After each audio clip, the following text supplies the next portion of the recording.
કાલે આપણે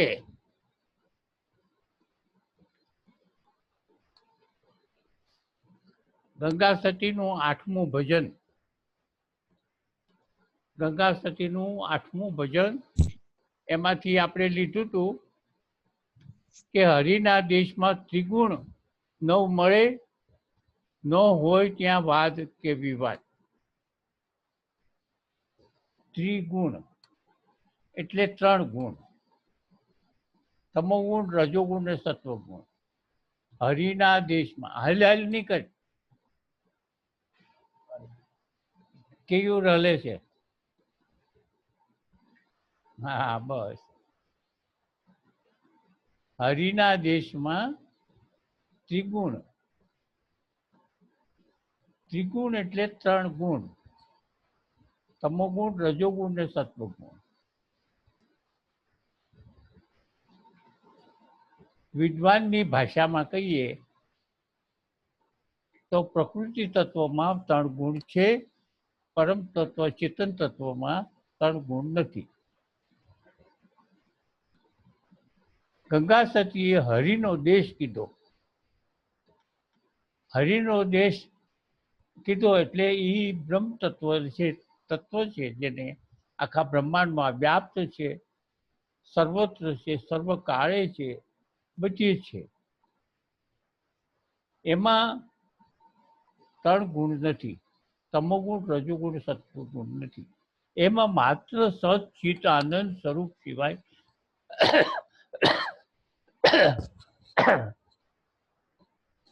સચિત આનંદ સિવાય બીજું કઈ છે જ નહીં. હવે પહેલા જો એને બરાબર સમજી લીધું હોય ને, આજે મેં મોકલ્યું છે પરમાત્માની ઓળખ, સત્ય ઓળખ.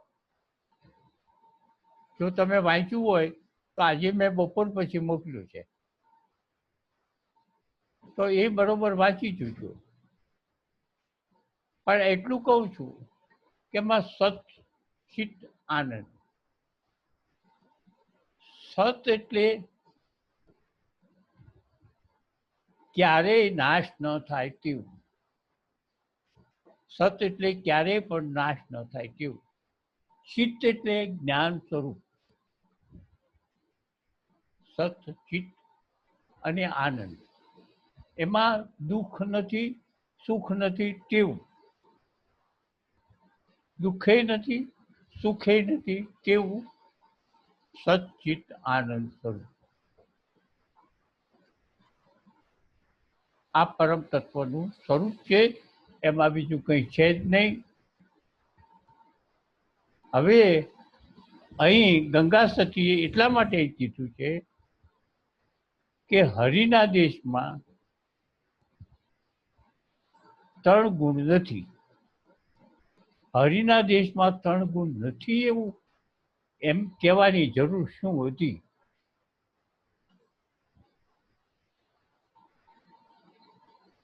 હરિનો દેશ એક બાજુમાં રાખો અને સંસાર એક બાજુમાં રાખો, પ્રકૃતિ. તો જે કર્તાપણાનું જે શીર્ષક છે એને ખ્યાલમાં રાખીને આપણે વાત કરીએ.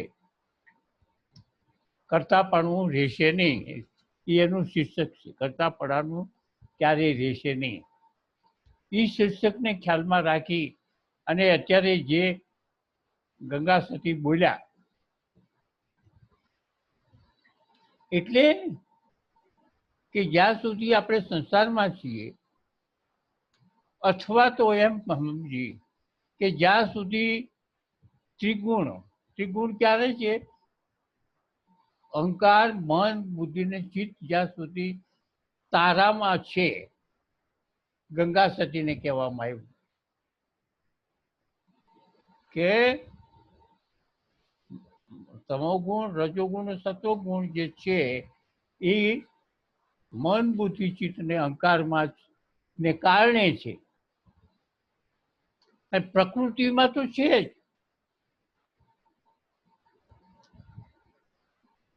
તમોગુણ છે, રજોગુણ છે. તમે જુઓ, માત્ર મનુષ્યમાં જ છે એવું ન સમજતા, પ્રાણીઓમાં પણ છે. પ્રાણીઓમાં પણ છે તમોગુણ, રજોગુણ, સત્વગુણ, ત્રણેય ગુણ. કોઈ આપણે પ્રાણી પાળ્યું હોય અને એને પ્રેમથી એની સાથે વ્યવહાર કરો, અને કોઈ પ્રાણી આવે અને એની સાથે કોસડાઈનો વ્યવહાર કરો, તો તમને તરત ખબર પડી જશે. એટલે હવે ગંગા સતી પાનબાઈને એવું કહેવા માંગે છે કે જ્યાં સુધી શરીર ભાવ છે અને શરીર ભાવ છે ત્યાં સુધી અહંકાર, મન, બુદ્ધિ, ચિત્ત છે. અને અહંકાર, મન, બુદ્ધિ, ચિત્ત છે ત્યાં સુધી કરતાપણું રહેવાનું. કારણ કે 3 ગુણ છે. 3 ગુણને કારણે તમે અહંકારને, 3 ગુણ કોનામાં છે? અહંકારમાં. અને અહંકાર એ 3 ગુણથી ને લઈને એ જોવે છે ત્યાં એ કામ કરવાનું. તમે 3 ગુણમાં જે ક્રોધ કરાવનાર સમજો કે તમોગુણ છે. સંસારમાં લોલુપતા, સંસારમાં ખેંચાઈ જવું, એ રજોગુણનો પ્રભાવ છે. અને પરમાત્મામાં ખેંચાવું એ સત્વગુણનો પ્રભાવ છે. તો હવે તમોગુણ જે છે, ભલે તમે નિરુપદ્રવી હો, તમોગુણ, સત્વગુણ અને રજોગુણ છે, પણ રજોગુણ જ્યાં સુધી હશે ત્યાં સુધી તમે ભજન કરી શકો નહીં. કારણ કે રજોગુણમાં તમને ફલાણાએ મને આમ કીધું હતું, ફલાણાએ મને આમ કીધું હતું, આના પાસે મારે પૈસા લેણા છે, આની પાસે મારે આમ જવાનું છે, મારે આની હારે વાત કરવાની છે, આ બધું છે.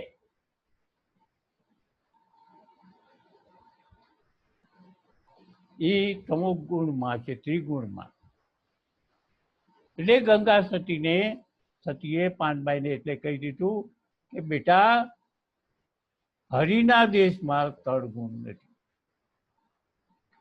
હરિના દેશમાં 3 ગુણ નથી, માટે ત્યાં કોઈ પણ કરતાપણાનું આવશે જ નહીં. હવે સમજો, હરિના દેશમાં 3 ગુણ નથી. ત્રિગુણ, હરિના દેશમાં ત્રિગુણ ન મળે, ન હોય વાદ ને વિવાદ.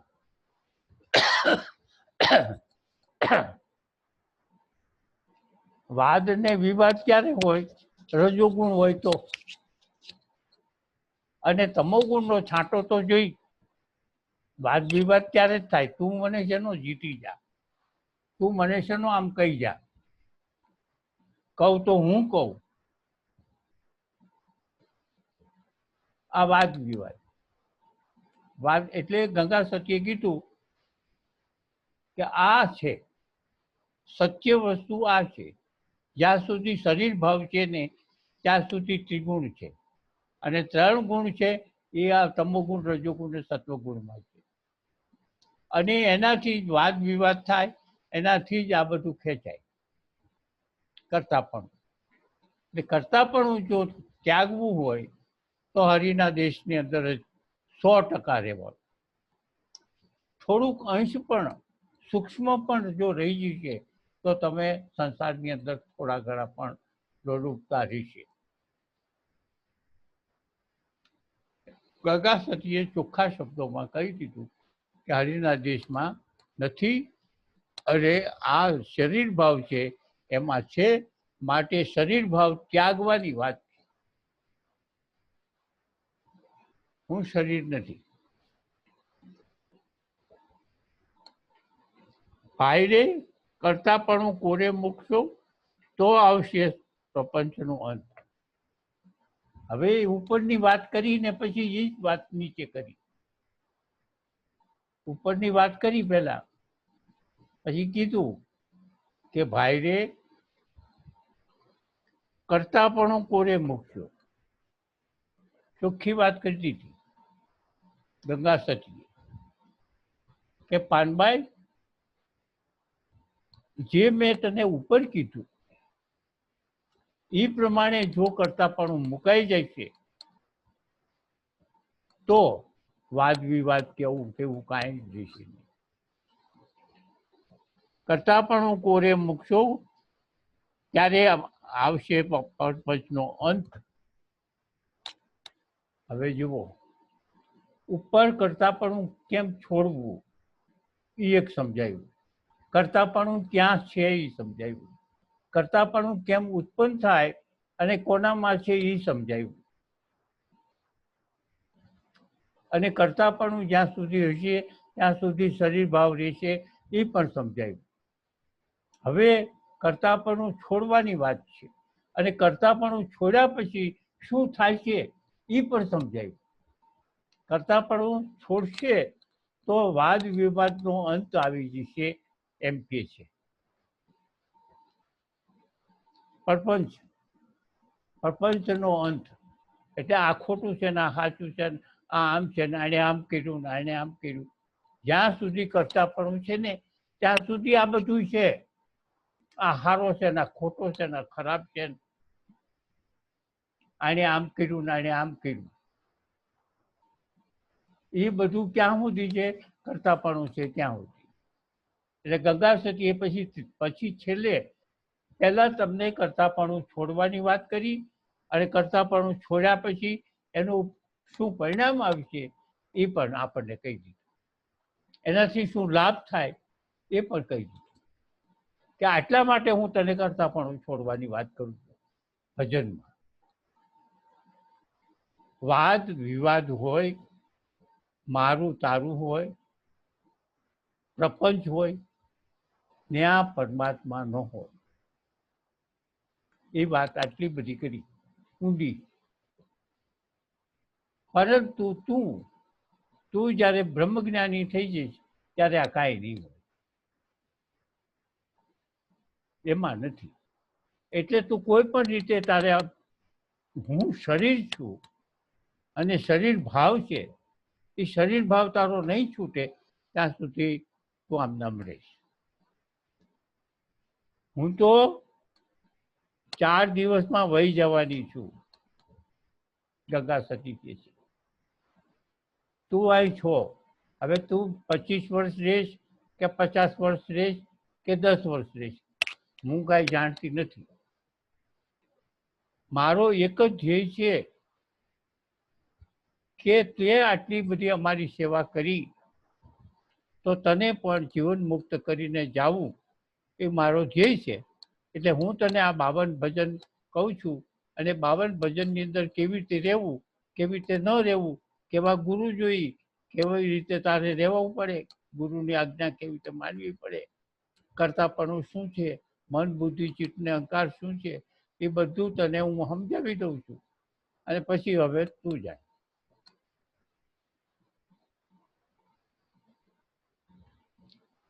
નવધા ભક્તિમાં નર્મળ રહેવું એમ કહે છે વેદ અને સંત.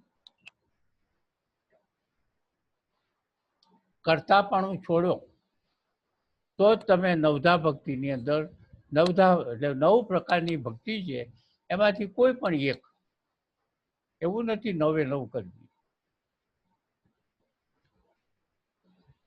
નવધા ભક્તિ ક્યારે થાય છે? કરતાપણું છૂટશે ત્યારે. કરતાપણું જ્યાં સુધી રહેશે ત્યાં સુધી નવધા ભક્તિ તમારીથી થાય છે નહીં. નવધા ભક્તિ એટલે 9માંથી કોઈ પણ એક.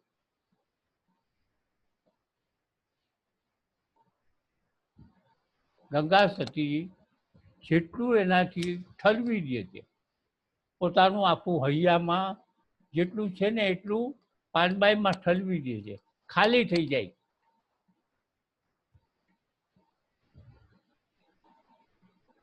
ભક્તિ કરવાનું ક્યારે કીધું? નિર્મળ થઈને ભક્તિ કરો, ભક્તિમાં નિર્મળ રહીને રહેવું એમ કહે છે વેદ અને સંત. ભક્તિ ક્યારે કીધી એને? પહેલા કરતાપણું છોડવાની વાત કરી, પછી એને ભક્તિ કીધી. પહેલા ભક્તિ નથી કીધી. કરતાપણું પહેલા છોડવાની વાત કરી અને કરતાપણું કેવી રીતે છોડવું એ પણ વાત કરી નાખી. તમે અત્યારે આપણે બધા બેઠા છીએ,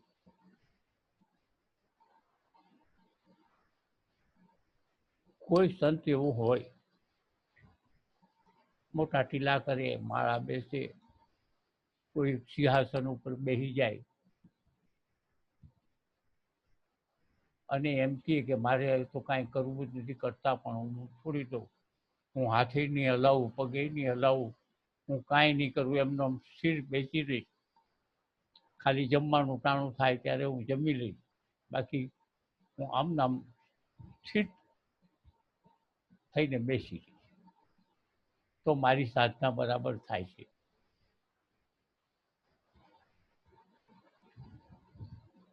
કોઈ સંત એમ કહે કે હવે હું હલીશ નહીં, સિંહાસન ઉપર બેસી જાય, હલીશે નહીં, ચલીશે નહીં, કાંઈ નહીં,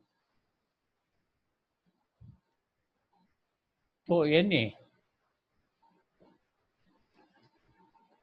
એને ભગવાને એવાને ભગવાને દંભી કીધો.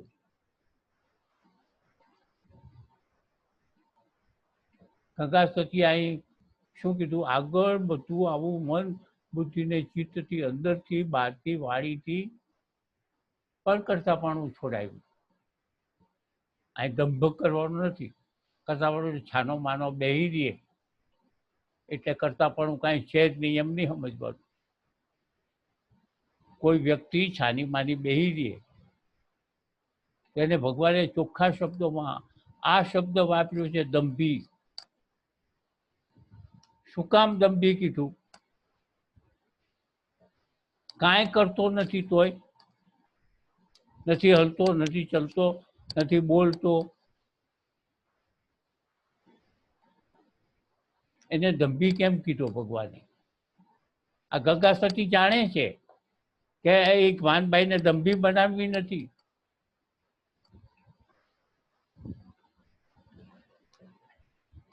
હું છાનો માનો એમનો બેસી રહું,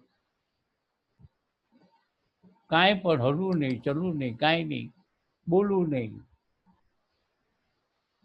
તો હું અકર્તા છું એમ સમજી લેવું. વિચારો ચાલતા હોય એ પણ એક કરતા છે. તમારી મનમાં અંદર ગમે એટલા તમે બેઠા હો પણ તમારા વિચારો ચાલુ જ છે, અને વિચારો ચાલતા હોય એટલે તમે દંભી તમને કહેવામાં આવે. તમે એમ કહો કે મૌન ધાર્યું છે, હવે મૌન ધારીને ઘણા બેસે છે કે મારે આજે અઠવાડિયાનું મૌન છે, કોઈ 15 વર્ષનું મૌન કરે છે, પણ જો વિચારો બંધ ન થતા હોય તો એ દંભી કહેવાય. ગંગા સતી સમજે છે કે આવી રીતે હોય તો ન થાય, એટલા માટે જેણે કીધું હરિના દેશ, હરિના દેશમાં તું જા, તો ત્યાં પ્રપંચ નહીં થાય અને કાંઈ નહીં થાય ને દંભી નહીં, કારણ કે હરિના દેશમાં કાંઈ નથી. કારણ ચોખ્ખી વાત કરી, ત્રિગુણ હરિના દેશમાં નથી. જુઓ તમે કેટલું બધું ઊંડું વાત કરી છે. 3 ગુણ, તમોગુણ, રજોગુણ, સત્વગુણ હરિના દેશમાં નથી, માટે તું ત્યાં જા, ત્યાં રે, અને ત્યાં રહેવા માટે પ્રયત્ન કરવાના છે. જ્યાં સુધી તું ત્યાં નહીં જા, હરિનો દેશ આપણે એ જે દેશી ગામઠી ભાષામાં હરિનો દેશ કીધો છે એને, પણ આપણે સમજવાનું છે બ્રહ્મ તત્વમાં, વ્યાપક બ્રહ્મ તત્વની અંદર તું રે, એમ એનું કહેવાનું છે. એટલે એ સમજીને બેઠી છે અને કીધું કે એમાં નથી. બાકી અહીં તો તમે એમ કહો કે મારે કાલે ક્રોધ કરવો નહીં, તો ક્રોધ નહીં થાય એવું તમે માની લીધો. થાય થાય થાય. અત્યારે આ સ્થિતિમાં આ જગ્યાએ ક્રોધ થાય. ઈચ્છા વગર ન હોય. હાલો હવે આગળ વધીએ આપણે. સાંગો પાંગ એક સરખો પાનબાઈ પાંગ એક રસ સરખો બદલાય નહીં બીજો રંગ.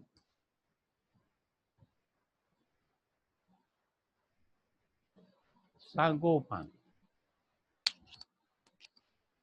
આ સ્થિતિમાં અત્યારે જે આપણી મારી ને તમારી જે સ્થિતિ છે, સાંગોપાંગ બીજો રંગ બદલાય નહીં એવું તો નહીં જ બને.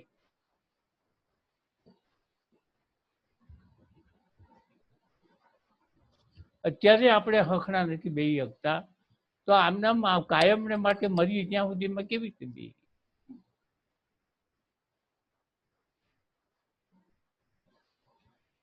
અત્યારે જો સ્થિરતા ન હોય તો એ સ્થિરતા આજીવન સ્થિરતા ક્યાંથી આવે?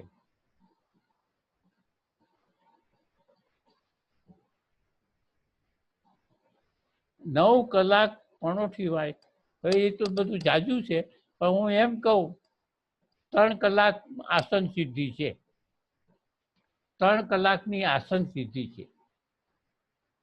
પગ બદલાયા વગર પદ્માસન અથવા તો તમારું જે આસન હોય સુખાસન, તમારી ઉંમર હોય તો સુખાસનમાં બેસી અને પગ બદલાયા વગર તમે 3 કલાક તો બેસો.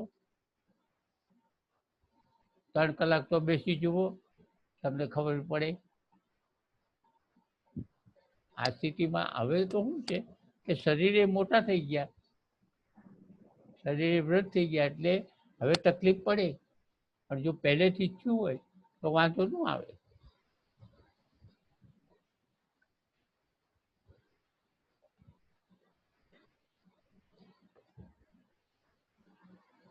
સાંગો પાંગ એક સરખો રસ.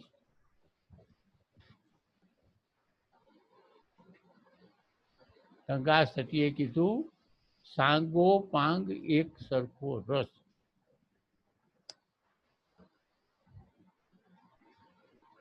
જ્યારે તમે છીટા કરતા પણ જાય, આ જાય તે જાય, આ બધું જાય, ત્યારે તમે પરમાત્માની સાથે સ્થિરતા કેળવો. સ્થિરતા એટલે એની સાથે જોડાઈ જાઓ. ભગવાનની ગીતામાં યોગ યોગ શબ્દ ઘણી જગ્યાએ વાપરે. યોગ એટલે તમે અને તમારા પરમાત્માની સાથે જોડાઈ જાઓ.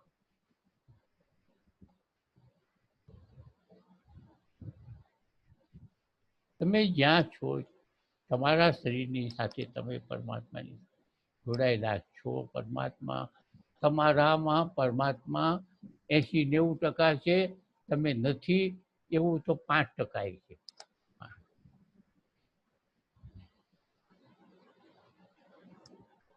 હવે તમે વિચાર કરો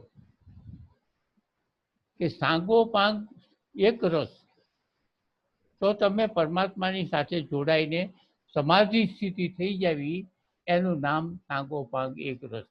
આ ગંગા સતી જે વાત કરે છે એ એની ભાષામાં કહે છે, હકીકતે આમ કે સાંગો પાંગ એક રસ, સાંગો પાંગ એક સરખો રસ. એટલે પરમાત્માની સાથે જોડાઈને એમ સ્થિર થઈને બેસી રહેવું છે, એનો આનંદ માણો, એટલે સમાધિ. પાનભાઈ આમ કહે છે, અરે ગંગા સતી આમ કહે છે.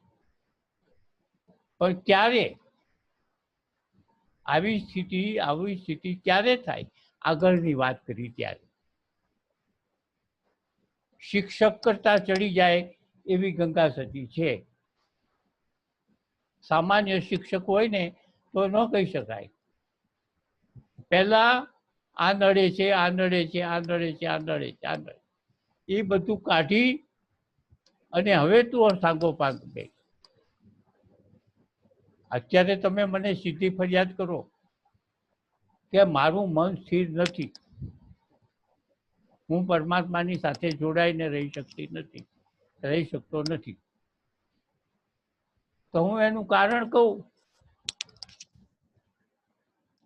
એક ભાઈએ મને કીધું કે મને ધંધામાં રસ પડતો જ નથી, ધંધો મારો બહુ સારો છે, છતાંય મને ધંધામાં રસ નથી પડતો. તો મેં એને કીધું કે તું કંઈક બીજા ધંધામાં અથવા બીજે ક્યાંક તને રસ છે, તો તને આ ધંધામાં રસ નથી. તો કબૂલ થઈ ગયો, બધું પતી. તો તમારામાં કરતાપણું આ તે બધું હોય, બધું ભરેલું, તો તમારું મન સ્થિર ન થાય. તો હવે મારે પહેલા તમારું મન સ્થિર નથી થતું એમ તમે કહો, તો મારે પહેલા તમારું મન સ્થિર કેમ થાય એના માટેના બધા આવરણો જે છે એ બધા મારે કાઢી નાખવા જોઈએ. એ સૂચના પહેલા આપવી જોઈએ કે તમે આમ કરો, આમ કરો, આમ કરો. ગંગા સતીએ સાંગોપાંગ સ્થિરતાએ છેલ્લે કીધું. આગળ બધી શિખામણ દીધી. વિચાર કરો, એક અભણ બાઈ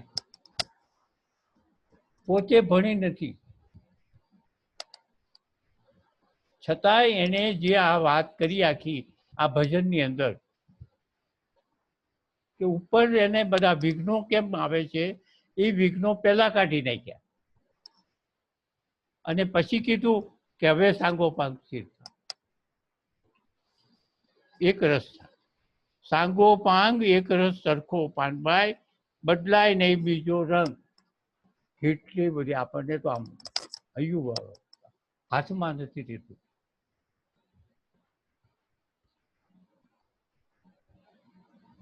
બદલાય નહીં બીજો રંગ. હવે તું એની સાથે એક સરખી જોઈ થઈ જા, કારણ કે આટલા બધા પેલા જ્યાં બધા વિઘ્નો છે, આવરણો છે, એ તમારે કાઢી નાખ્યા.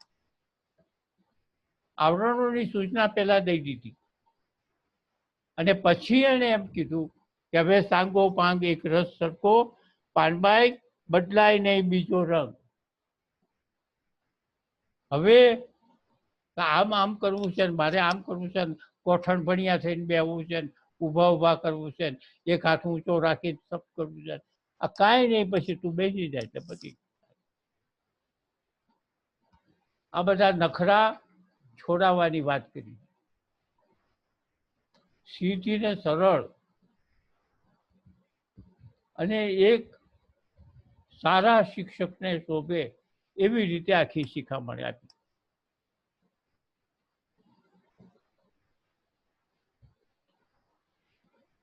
સાચાનો સંગ કાયમી રાખવું પાનભાઈ, કરવી ભક્તિથી અભંગ.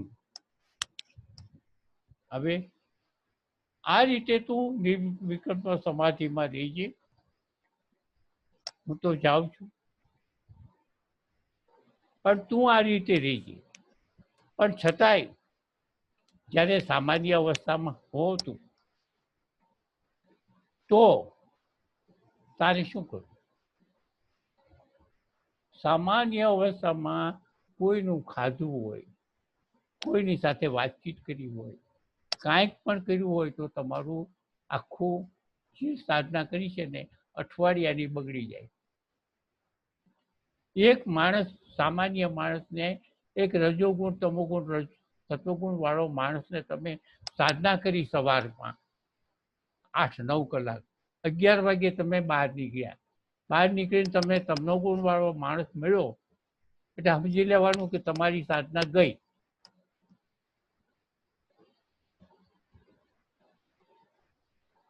કોઈ પણ માણસને એવી રીતે મળ્યા એટલે ગંગા સતી એમ કે છે કે તું આવી રીતે સમાધિમાં બેસ, પણ પછી સામાન્ય અવસ્થામાં કોને મળવું, કોને ન મળવું એ પણ કહી દીધું. કેવી વ્યક્તિને મળવું અને કેવી વ્યક્તિને ન મળવું.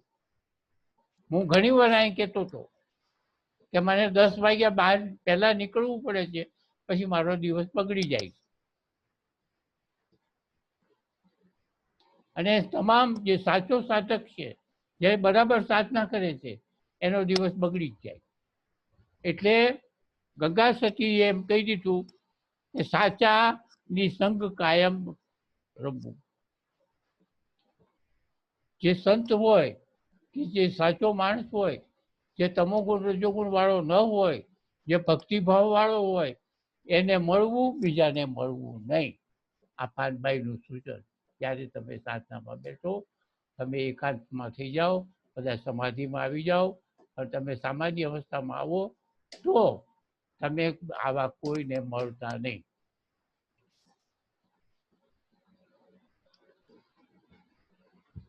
સાચાની સંગ કાયમ માટે, કાયમ સાચો માણસ હોય એટલે એને એના ટાઈમમાં એક ભૂદર હતો,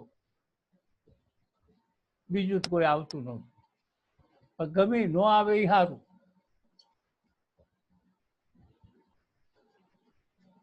એના કરતા એકલા હારા.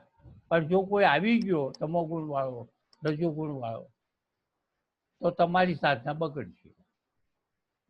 અત્યારે અહીં પણ હું એમ કહું, જે સાધકો બેઠા હોય એને કહું કે જમવા આવો, બોલ્યા ચાલ્યા વગરના જમી અને સીધા તરફ વ્યા જાઓ. કોઈની સાથે વાત કરવી નહીં. કારણ કે અનુભવ છે આપણને. એટલું જ નહીં, તમે સાધના કરતા હો ને, અત્યારે તમે સાધના કરતા હો અને તમને જે મજા આવતી હોય,